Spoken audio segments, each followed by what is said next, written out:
Talofa lava. Sua famanu malo Yesu Keriso e fa talofa tu ile atafa male tu ole ke rope un fa mo mai foi tato po kala me nei uli o folo fatu lo po kala me ai main ile ai ngor fatu atua ma lo la verso I fu la uli tu fai mga luenga le tato tau mai fo ile o uli o wawai engam vai tau maftanga ale mamalu le atu no uma le whanau o le whātua tū ale aingo ke riso. Whātaro whātua I Samonei, manuia Samonei le tau, e le anga lei o mea uma to a whimali o le aso nei le tau no uma I ea le. E pāle mia o ni usila, e whapea lau te vai atu le atala e whai mai tei. E fai mai tai le ele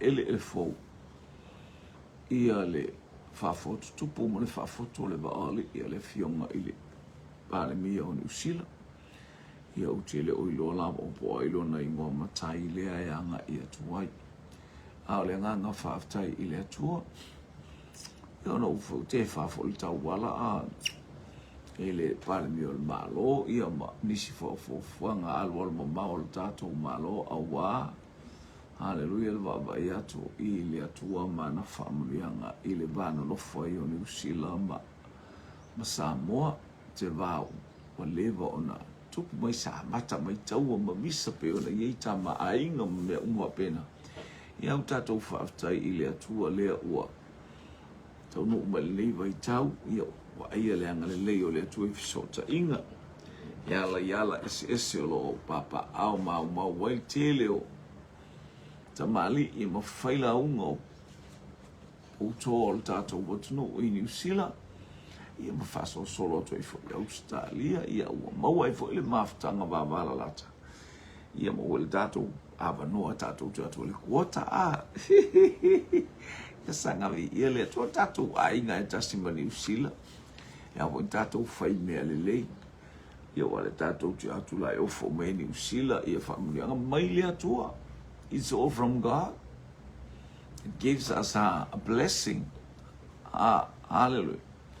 Aile ngala le au mai o familianga le atua ia aile o ia ise tula ia to tato e fa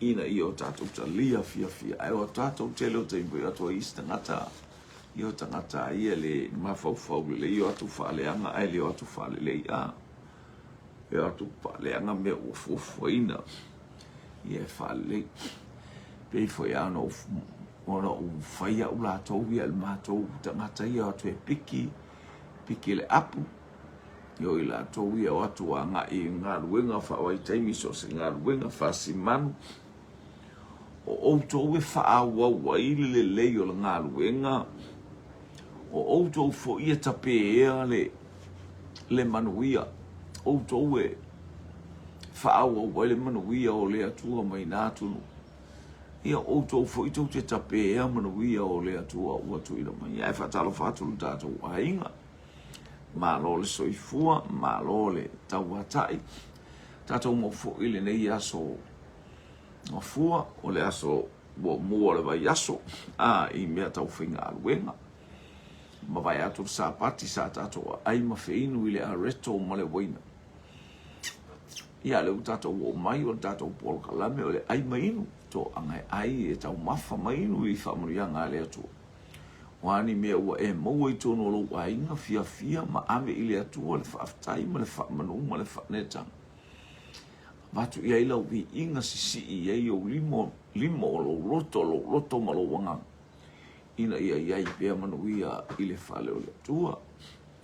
Ia whamanu atu la ile anga I meru tatou. A inga vi ia le praise God. A o tatou o ia nei teimi wate ale tu la es furulua. Fatalofa tuhana mak milo talofa lau. Vi ia le li. Anga I meifo ile. Ia tama ita il mota ia leli ia mas fili praise God to out liu fa alotane liu praise God ia leli e manuia ma le agalei o le atua i o outou faiva alofi ma lenei aso ma lanai le tau ma nei le tau samo nei o le ile agalelei o le atua o le ia le pa'i a le alii ni ia le alii aga e nei fanau ia onga wala tafo taimi tu o mai a onga ia le ngata foi le onga luenga la tu na nei le fiafi anga ia tu tatou fesili mua hallelujah o fesili mua o fesili fo isa e to e watu atili e to e whamanatu hallelujah praise God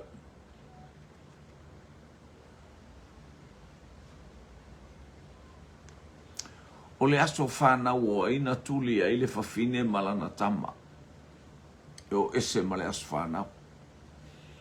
O le aso whanau o ina tuli a ile whawhine malana tama whapeai upol. Al aso tuli ese na whawhine polonga malana tama. Aua le a ai mai I mata ngā me oka a. Sele le angali o nei mea o tupu. Tuli a o la le tilo mai mata sta mai titi. Talo fais fafine. To tele o uno mata ngata le fale ai alanga le fafine ma le leo tele. Tuli ese le fafine. Polonga malana tama. Ya le ua mo tato tali mua mai le. Mai teine le o vai tafeo. Hallelujah. Nen ta ele le tamo mai taimon to vai. Teine sili lea. Ia le o Isaako. Le aso whanau o Isaako. Le tatu te ia as whanau. Ai fo isa as whanau o e loa ina. Ia to mai lunga tatou. Tatou fai. Tongi aso i ai ma tatou velo aso i ai ma tatou tongi mai ai. Ina ia whaama natu mai tatou le as whanau ma le as whanau. Le ua mo mai tali mua.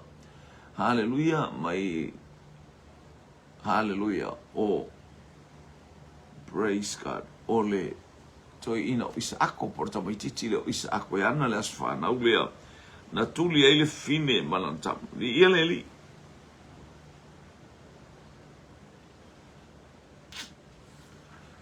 Hallelujah, hallelujah, hallelujah. Praise God.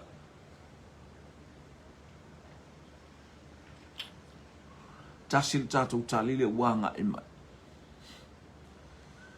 Ia, anga le leipe ele atua ilungo sio tatou ainga wanga inga imai.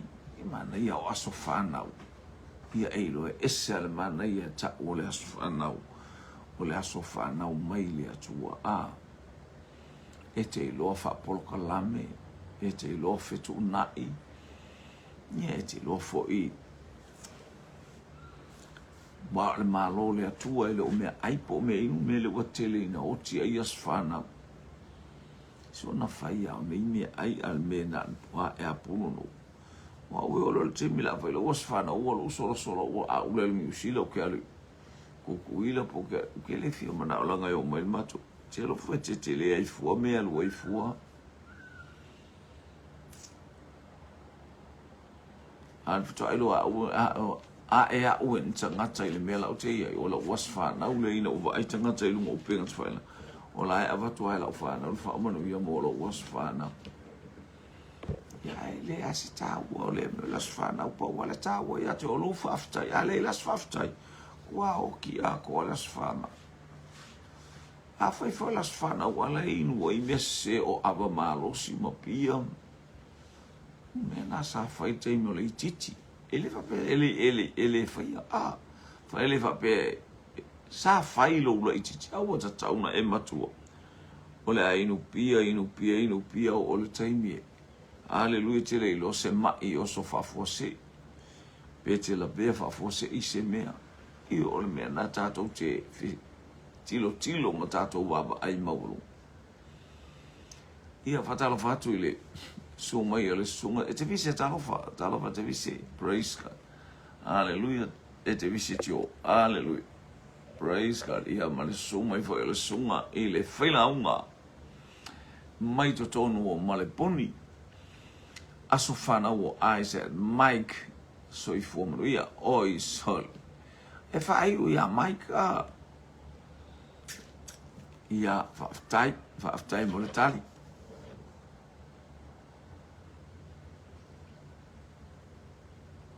Yo me ia tātou mava ai whainga las whanau. Ia mais foi as whanau e tausanga mas whanau tausa a soli. Se tausanga mo le whaaftai te mi uma mo le whanau. Hallelujah. Ele tau se ite ilonga o las whanau pato awha le whaaftai susana whetaringa talofa. Le la hua tali mai ia le whaila unga mai maleponi. Hallelujah o Isaako le atari o Mike. Alice le afa talofa lava talofa faletua whetaringa. Ua tali le tātou fisili. Ia lea ua so mai le angi tau. Hallelujah. Ia ai mainu fai mainu so vai. Ia fai fo ima. Ia ase me te whamalosi ai o le neiva enga o le aso. Praise God. Ua tali le tātou fisili o le aso whanau o Isaako. Aso whanau o Isaako. I ia leli. Ai mainu e mamao le ala. Praise God. Tātou fisili e lua. Oi le ngō le tupu le ona le aso whanau le na. Oh. Dena tuli e lona to lua e to e sui le isi ona to lua. O le aso whanau o ile na tuli e isi ona le to lua o le tupu e to e sui mai le isi ona to lua. Nia se ba ia. Nei ile aso whanau a le ua. Oka al fia. Ia mea e mana na ia fo i fe auta ua e au mai ai. Ia fo i polo kalame. O le aso whanau o le tupu. A ua tuli e lon to lua. Ave ese male. Male tala. Sa oe. Ko e su e mai se esko o lua le tupu. Nanai whianga inga talofa le whawhenga inga talofa. Malo inga lue le aso a nafi. Malo fo i fola. Praise God. O le aso whanau ai le tupu na tuli e lona to lua. Ai to e sui mai le isto lua. Oka. Ka fia kupu vo ia. Ta ita ia hana tuli. Hallelujah. Ai whaile. Ia ai to e su e fino le kale sias to lua vai fiau. Leone matseni talofa lava. Patalofa i le ai ngole fatua tua. Mole to le whamalo i ngā luenga safia ngai sa pati ana nafi. Malo le fola, malo fo i le tatalo. Fai vi inga ma fai pesenga, fai siva, fa feiloa i o tātou a inga, fe alo fani pa ia o le atua. Praise God.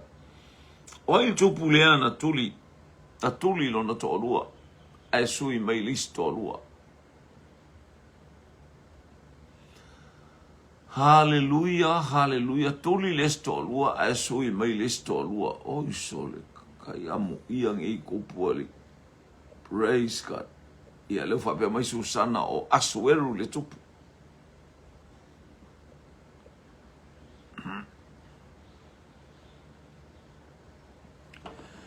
Mana i whapea ata o mai po aile whawhine na tuli au aile whine to au mai.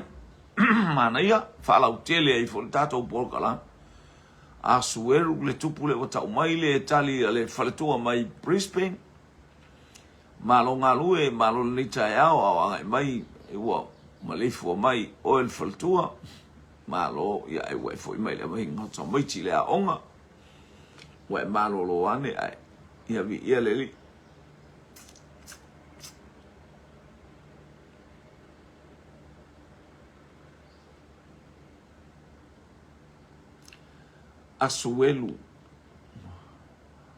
Asuelu mahero tata totali e lua ie. Ai mainu e mamao le ala.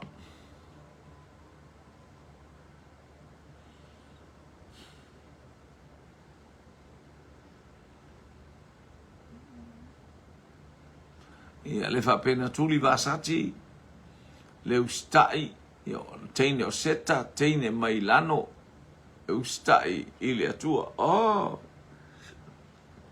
fiu e tau su ele mesa wale teine ele.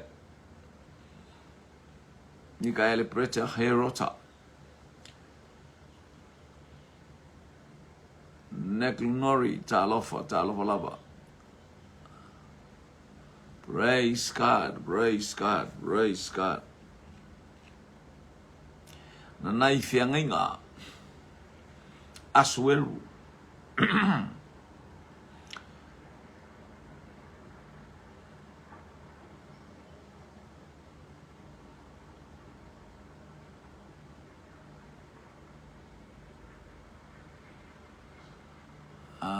Aise aule leo herotia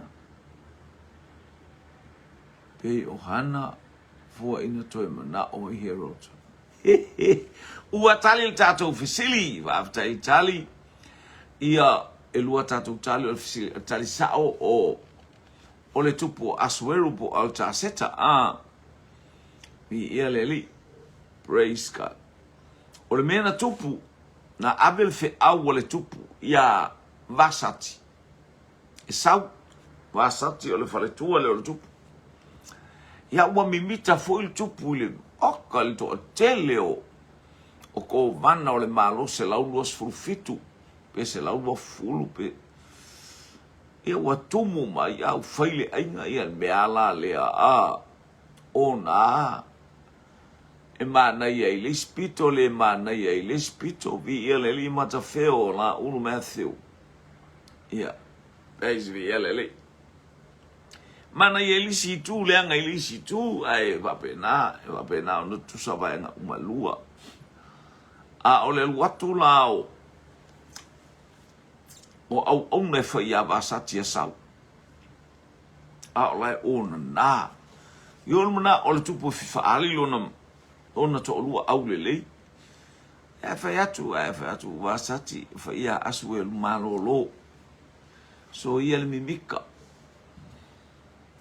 so ia o te lea watu ia lepe walanga ai mana to ina lono minga la fa pea le fainga o tinao o Peresia ia waila tato waile le ia tinao tamae leanga ma lo sile o la mimita tato vai fo le mola mimita o le Peresia le Iran walk ia kuma le taita ia le malo Iran fa penga le o la mimita o tama yo le malo fo ile sa wai ia le tupu lea Peresia o Iran nga e fa mo ia sau se mata tamalo lo lona au le ya lai ona lai lo fine lai fa le tonu lona mafo fa ia o se awala fo sau ni ele tu e sau tu e seta hallelujah mai le fa polonga ina o le fanaunga praise God is ayuta el tangata le ngoi aha manu ia ia le au le fia suil mana mea au le fia suia la umana mea io patu fo il te mi etala fea ngai ai te ioti steini o vasati ia e sono ponga o fai pe me la ngola le tus pa ia ia le guatali la tato ofisilio asueru po arata seta ia o vasati ma e seta leana o las fana una le ngolea ia len tu pol fa blave mana ia va aftai praise God o il fai fe a una tipilo na ulu ile as fanau ile aso fanau o le tupu o le tupu foi ai tipi ai le ulu al fai fe au o il fai fe au le na eselo na ulu e la unga atu ile tupu ai e fia ai to lua o tupu ia tipilo ma le ulu talo fai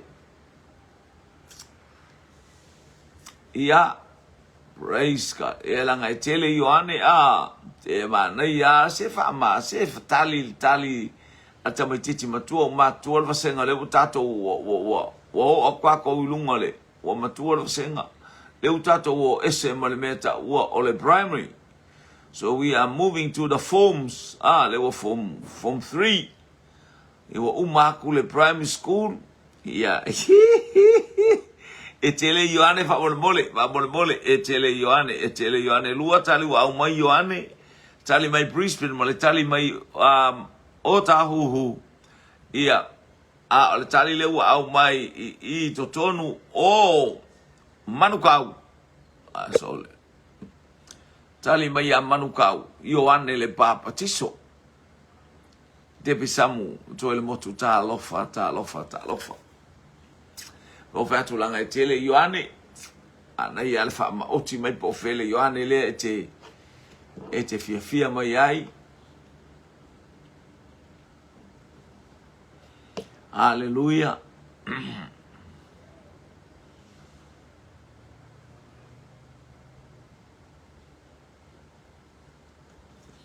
Ia le nei vai ngole auli. Malo le soifua lau le lei ia malo fo I le fatotoa ai mai se tato. In fatalo po motu I sae. Te loa le tu ua ia. E loto le motu I sae ia po lo ia I fo ilungo whainga ato na e ainga. Ia. To I titi fo I tato wa ia to o mai mani supo. Ia e po le afo I se meo saumale. Ma le poe lea mai tafuna Ni ia le ali.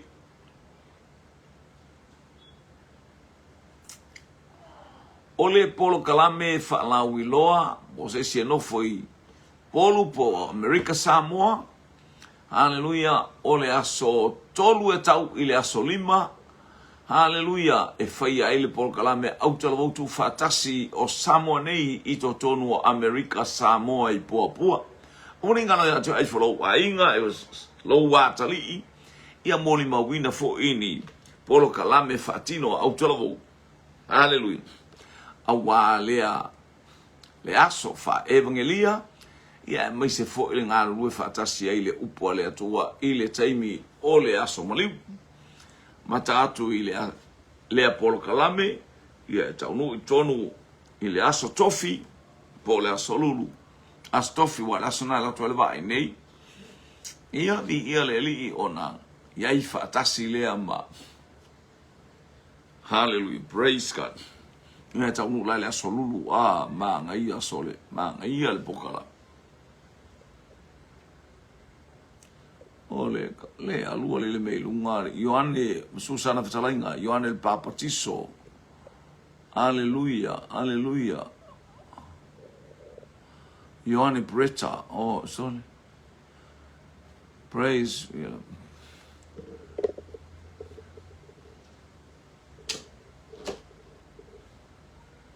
Ia le ali. Praise God. Nanai, Ioane il Papa Tiso. Wale mau kaule alu wale kel fungi lungo le Jafau John Baptist Hana Macmillan talofa mai ate ma o Ioane Baptiso os toi ina a few Ioane ale praise God yo anko na few Ioane ua Wa tuku le malo I sio wanko na sole. Praise God. Sally and Afa. Niwi atalofa. Vi ia lele. Praise God. Hallelujah. Ia. Lea ua. Tali tato ofisili. Stoi ina e lau ngatu. Rota. To olua oe por to olua lo uso. Aba ai tangata li ate oe malau whao li pei an whao tangata. Hallelujah, leo whapea mai Ioane mai Maliponi. Ea li. E penesa le whaletua mai Brisbane. Ia le la ua tali le tātou fisili. Si toi ina o Ioane le baptiso o ina tipi eilo na ulu. Ono le morning o le sa vali ke le awala sa o mo le awala faia I le fa maoni o te vai atu ala e ola le anga ala tu o ia e fai ni ken lori talofa alo ai luar me moni ye luar tangata se lo sonto luar me la sa umaia vai fa pena o ai vai atu ai o mai le lotu wa le popole tangata e vile tina mala ulu talofa masina tanu vasa vi ia leli ai mainu lau polo kalame ile au uli male au ia le tua o mo la tato tali ole ulu sto ino o Ioane na tipi kalo fae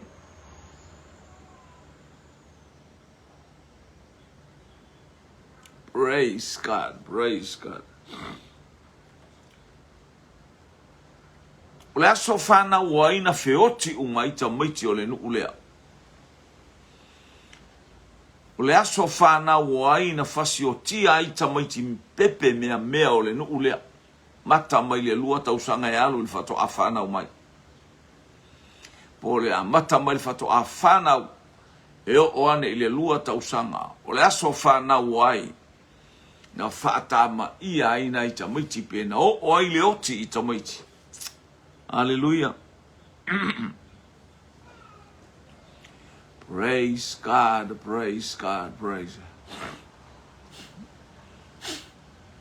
Hallelujah.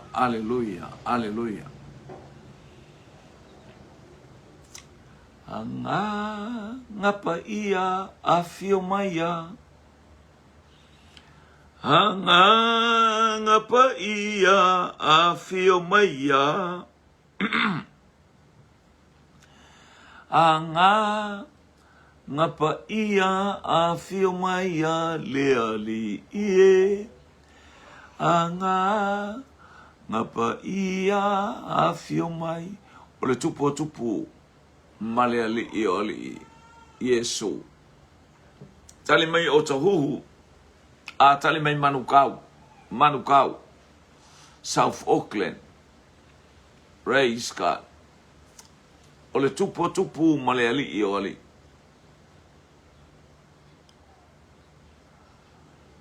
Rudy le ai talofa. Rudy Beto. Talofa.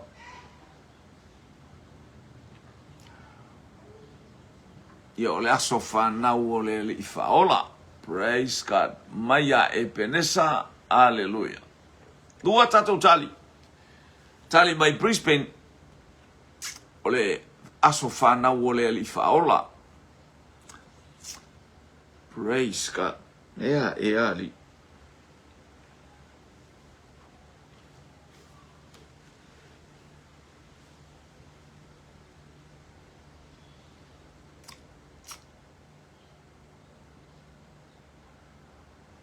Ya le fo watan mai sunga ile o to mai tai le mai bol faltua mai tupu maleali i ole file mu o Yesu tai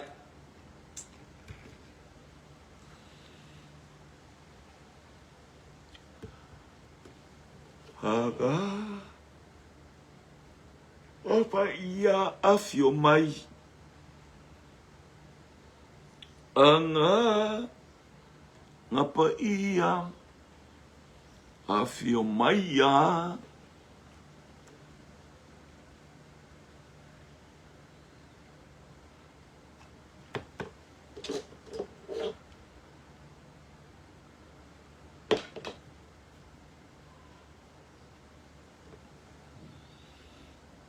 ia leli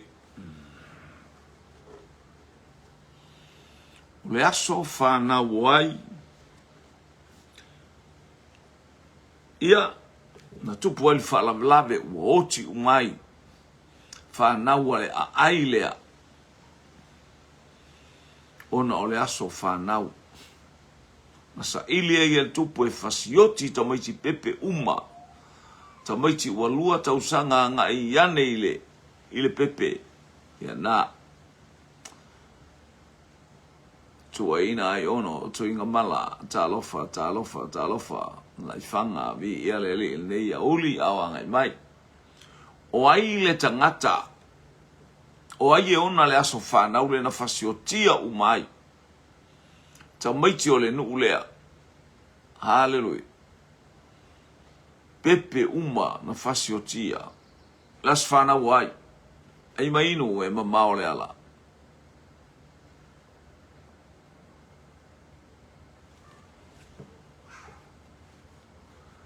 Ia na wanga i mai lunga tato upolo kalame Easter Revival 29th Mati ile asolima iyo a perila ia le li. Praise God.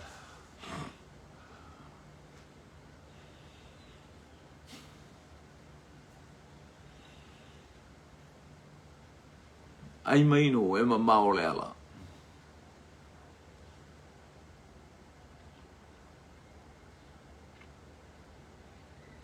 Ia le mo tatou tali o le asfana o tatou boli fa olo Yesu Keriso. Ia le na fa peane ai i oti tangata umalawa o le nuu. Praise God. O i oti tamaititi pepe mea. Ile nuu o Petele Emma. Ona uailoa ile anga i mai a makoi. Ma whaelo mai. Mato o mai. E ifo atu ile tupu. O whanau mai. Mo ita le tupu toi ina. O lai tu mai tupu toi ina. E o mai le awali a whai mea lato utala. E o mai e ifo. Ae le ifo ile tupu lea. Vi ia lea li. Praise God. Ia lea o tato tilo iai. O le winga la lea o le o ono tangata. O pasai itua. Ai pasai whaale tonu. Mali liu ai pepe uma. Hallelujah. Ole nu o Petele Emma aele i tu ua i e ta mapepe wati lina whaatele ina pepe ole nu. Heo o ma ile aso neolo i ai wha manu yanga. I to tonu o Petele Emma. Ma o Petele Emma ilo na tala whaasolo pito. Hallelujah. Na whana uma iai le tama. Hallelujah. Praise God. O Peniamina. Le ata o Yesu ke na whana wai le tama o ta vita na whai matupo Israel. Ia ole anga i mai lea o lo tātou whaola na whanau i Petele Emma.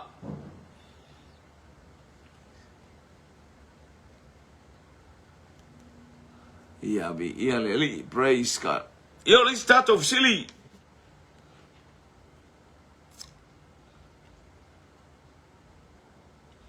O ai e ona le aso whanau na whapeane ai lona tina. O waso so o nei o maloto malautane. Oi ka e nice ko e mauangi ka mai kiki. O lo e whaile as whanau lea na whana wai efa mai waso so o maloto malautane. O ai o le as whanau lea o ai na whai eile upo le fine lea. Oi wa koe whanau fo ile nei tama vi ia le atua so a o ato e whanau fo ile nei tama whaftai oka o le aso so o nei o maloto malautane ka o kai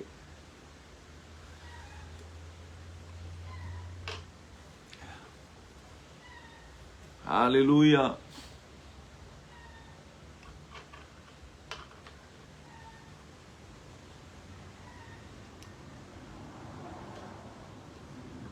Ia le whape mai i a teine lea o levi mai savai. Ia peia se whaala po o se sili ia tamawai atua e. Ia langa e tele savai ia levi mai sapaitea early. E a bata fo i tala tamale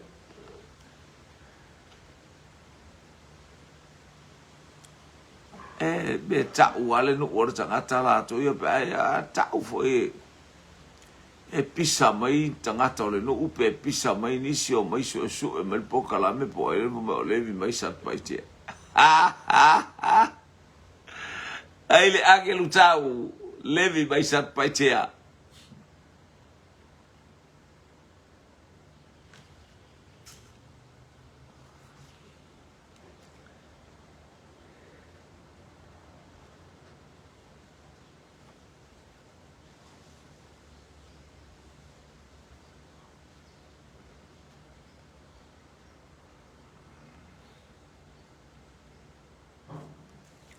leo whape mai o levi o solo le loa tonu la po fele levi lea. Po levi le ave pasi. Levi mai sat pa itia ale wa saure levi lea o le levi mai fale fa oka marsunga. Alfa bea hinga.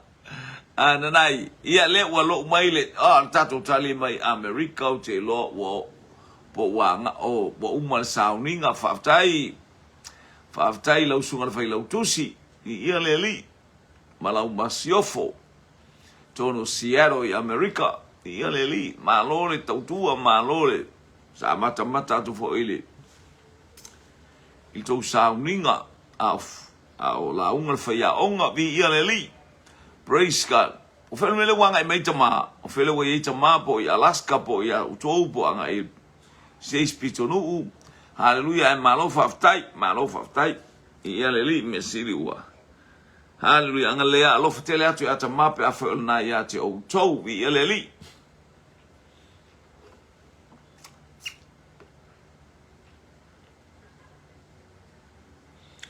Ua soso nei maloto o ai le as whanau fa mai el fa fine oi ua soso nei o maloto malautane o le aso whanau le o ai na whanau le aso lea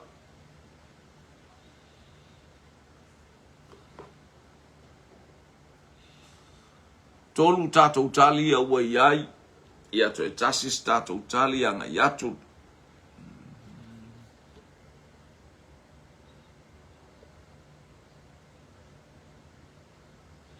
o le wanga me Hawaii ya faftai tai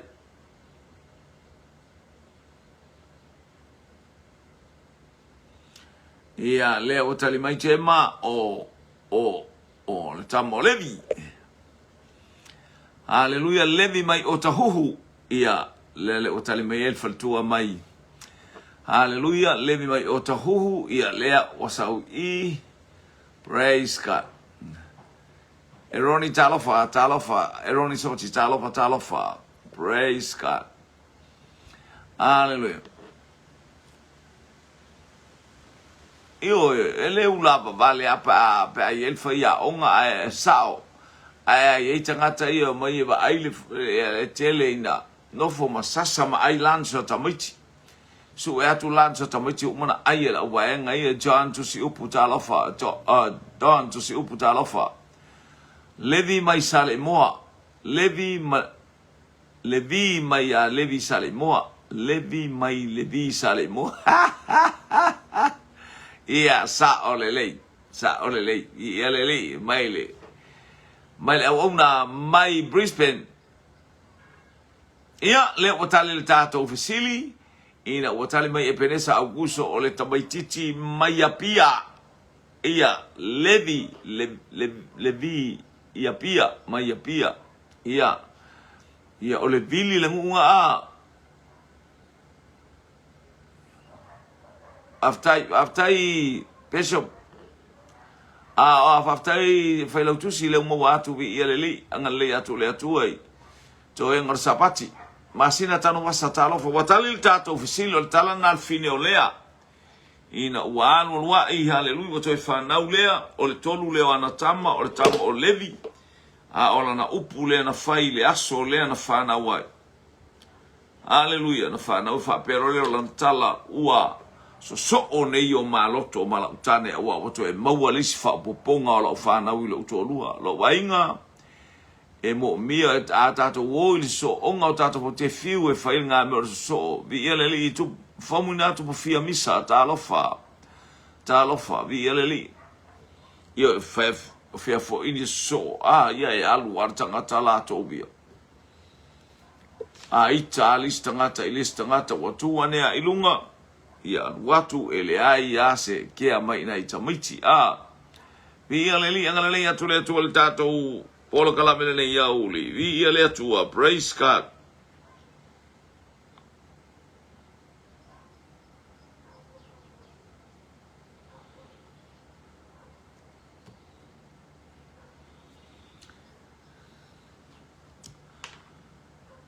O le aso whanau. O aina whanau ai oti lona tina ai ola. Wai te ngata tus pa ia o lo whapea mai tus pa ia na oti le whawhine ai ola lana pepe. Ai ola lana tama. Hallelujah. Praise God. Lo whapea mai tus pa ia na ola le whawhine. Na ola le pepe. Ai oti le whawhine. Hallelujah. Ola wai fine le na tanu I farata I pete le ema. I ia le ali. Ola na tama fo I na ola. Ia olo iai wha manu yanga I lea tamai titi. Hallelujah. Ia ai talofa.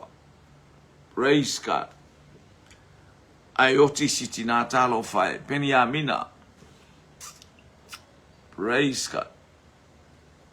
Hallelujah. Feleni koro. Talofa. Praise God. Mareta talofa fartua vi ia leli. Ia leutali mai tema o peni a mina. Hallelujah. Praise God. O le anu atu le tala o ai le fafine. O le ingo le fafine.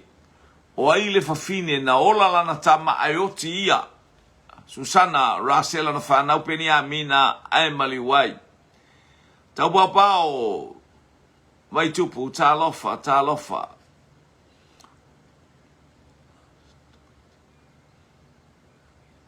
Ia na mena visa ita maitia ongore aielele ile ole lanso ka maiki. Praise God. Mena tele na leo mai ini matua maita maiti talo ai. Leva pe mai le sunga I ya nai. Hallelujah. Nai open ya mina. Fa pe mai ia Ebenesa o Rasela o ai le fafine naoti ai ola lana tama. Hallelujah. Mareta taulolo o Rachel. Aftai. Roy Valele. Talofa. Hallelujah. Oti le fafine ai ola lana tama. O ai le fafine lea na whanau oti lana tama. A oti le fafine ai ola lana tama. Ai enga mai matau maftanga le ai inga o le whatotu. Ia vi ia le li. Praise God. Hallelujah.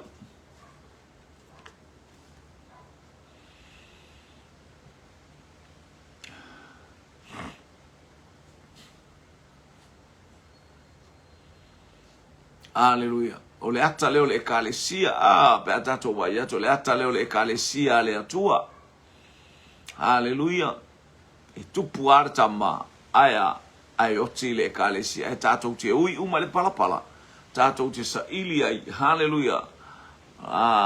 Ele mafatalitali ai, ele afio mai praise God. Ole fato a faya, vamalo tato wali I mal faola. Si tia le ekalesia, le ata leo le ekalesia, oti le ala. Hallelujah, pero yel tina ya Rasela. Ola le tama lea, le ata o Yesu Keruson whanau I petele ema. Ia lean tato wai fo I whanau fo il tama ia ole so o ngatu lava o tama o Tavita whanau fo I o ata ia o whanau mai o Keriso I petele ema. Hale tato wa aina oti ai le ata o le ekaresia ai ola le tama. Tama I lona ua le malo. Praise God. Vi ia le li. Ai mainu e mamao le ala. Le isa tato ufsili. To e lua tato ufsili le atu. Hallelujah. Praise God. E fia so ona tuli e Yesu, e o e tā pena se mea e whai aile lātou tausaminga I le awhiawhi au pito alunga. E fia so ona tuli e Yesu, e o e tā pena se no fuanga, I le awhiawhi au pito alunga e tali sua I ma Yesu, the Last Supper.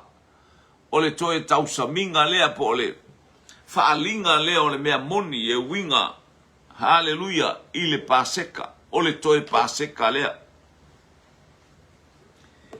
Pe ia paseka uma e fiwe ai nuwa e o mai O ile ala tua Yesu tuli e se tangata whaatau povi whaatau ai o mai ngā malako povi o mai malako mamoe.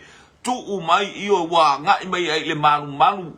Fa'aleanga luatu lo mai Yesu tuli. Leo tali mai tene lea mai Seattle. Faletua e to'alua. Ta pena loa Yesu le toe paseka mauna so'o o mai. Oe. Ta pena ole manaonga le petofia leo tali mai tatou tali mua mai tutonu o Seattle i Amerika. Seattle, Washington. Yeah. Ia leli. To'alua nai. To'alua Venesa. To'alua.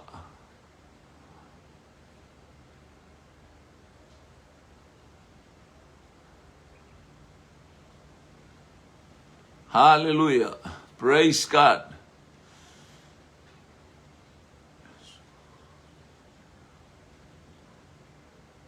Loti pesod. Hallelujah. Talofa. Hallelujah. Lua tatou tali e to'alua. E to'alua au na tuli. Hallelujah. Tuli ai pia tatou fisili. Toe luani a tatou tali mana naia. Ia ona nga ia tule o le tatou fesili muli. Hallelujah, praise God. Ai mainu e mamao le ala.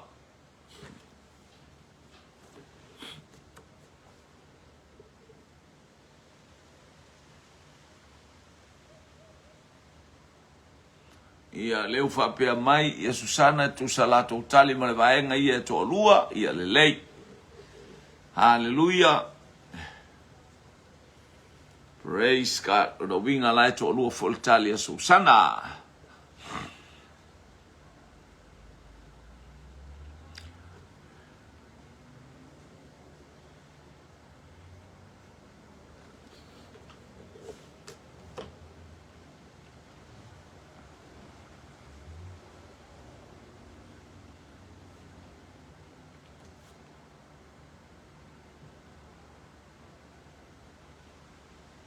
Hallelujah, to tatou tali, malo le tali, malo foi fai mea onga, I ia le li'i, praise God.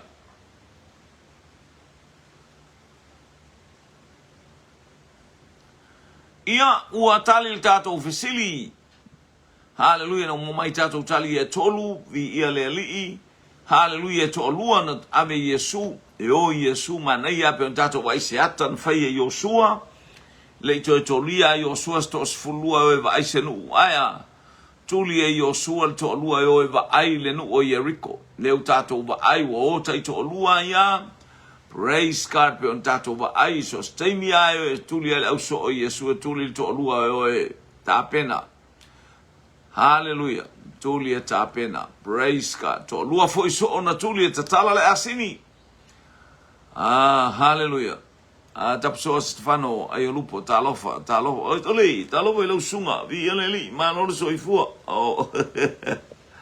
ia angana le atu le atua ia mo voi se nei ia uli e feilo e malau sunga o manuia lau sunga mare manfatua mare ainga ia alofa tele manuia nga luenga malo nga lue foi mo le aso nafi ia vi ele li angana le atu le atua praise God who go with them who go Tapuali I alukta mwananu talofa fa pula lo au taulanga talofa falatua ia vi ia leli praise God tole ia le tu angale le ia tu le tu umpa ia tu le ainga lau po kala me ai mainu e mamao le ala ia le o Saul vai salo le o se mal vai salo le tama fale fa ia ka sunga le fa fe nginga vai fale fa la nga e ngiu ke le ka le soli ia leli praise God hallelujah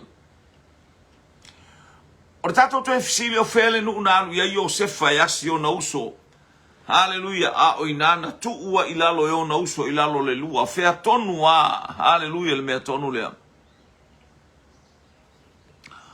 oh praise God vaftai o lo mafuto misio tato ainga mai America Samoa hallelujah vi ia le ia angana le o le atua ia tiute ma faivo le nga luenga le atua o le falonglonga le ata foi le afa o fola le ona fa manuia atu le atua praise God hallelujah wo oi poponga wo oi tinga wo oi fainga ta Haleluia, ngale wanga ia tu ile ala si uso na ititi.